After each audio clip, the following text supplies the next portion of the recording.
저는 20여 년 동안 포항남울릉 당원협의회 중앙위원회 전 위원장을 역임한 안기수입니다.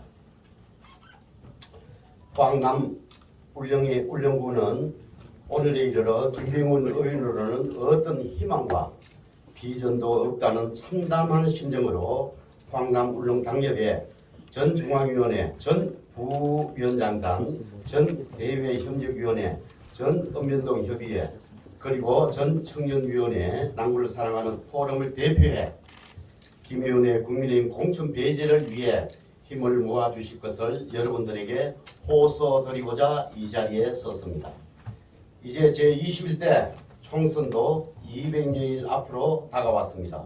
국민의힘은 다음 달부터 잡음없는 공천을 위해 도덕성의 무게를 두는 당무감사에 착수한다고 합니다. 우리는 또한 국민의힘 당무감사에 앞서 김병욱 의원은 내년에 있을 포항남울릉 총선 후보로 부적합하다는 지역의 다수 여론에 따라 공천에서 탈락시켜야 한다는 점을 국민의힘에 강력하게 전달하고자 이 자리에 섰습니다.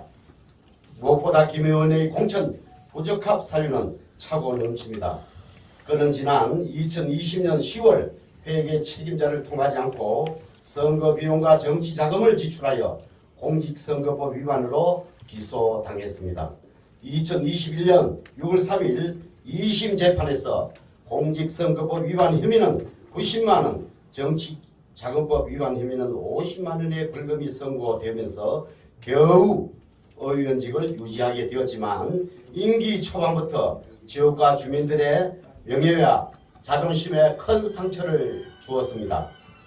그는 또 지난 21년 1월 유튜버 가로세로 연구소에 같은 당 동료 의원의 비서를 성폭행했다는 의혹을 제기했습니다. 다행스럽게도 서울경찰청은 이 의혹에 대해 무혐의 결론을 내렸지만 그는 이 과정에서 의혹은 일파만파로 번져 무혐의 결과를 떠나 지역과 주민들의 명예와 자존심에 많은 상처를 안겼습니다.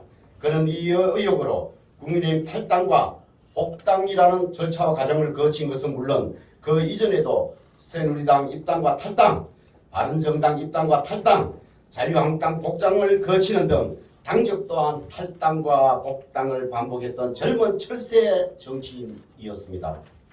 이에 더해 저는 대통령 선거가 끝난 뒤인 지난 2022년 3월 14일 방역 수칙을 위반한 술자리를 가져 논란의 중심에 서기도 했습니다.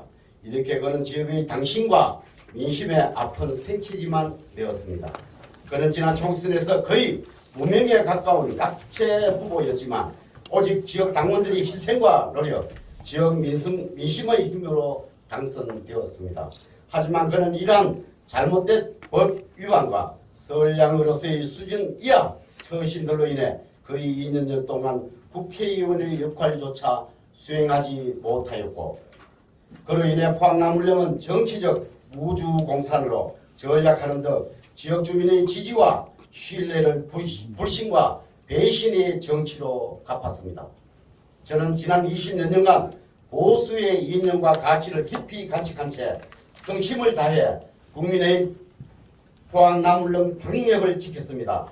하지만 그는 기존의 당직자들과 어떠한 대화나 소통도 없이 일방적이고 독단적으로 당협을 개편하는 등 안하무인격인 태도를 보여왔습니다.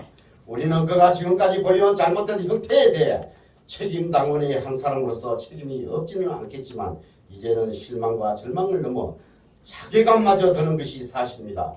이에 우리는 지역 주민을 기만하는 인물들이 국회의원에 당선되는 일이 없도록 힘을 모으고자 합니다. 포항남울릉 당원과 지역 주민 여러분에게 이와 함께 힘을 모을 것을 호소드리면서 국민의힘에도 이를 강력히 요청합니다. 우리가 가자고 하는 길에 함께 하나가 되어 깨끗하고 유능한 새로운 정치의 길을 열어 포항남울릉이 새로운 희망과 비전의 시대를 열어 나아갈 것을 거듭 호소드립니다. 대단히 감사합니다.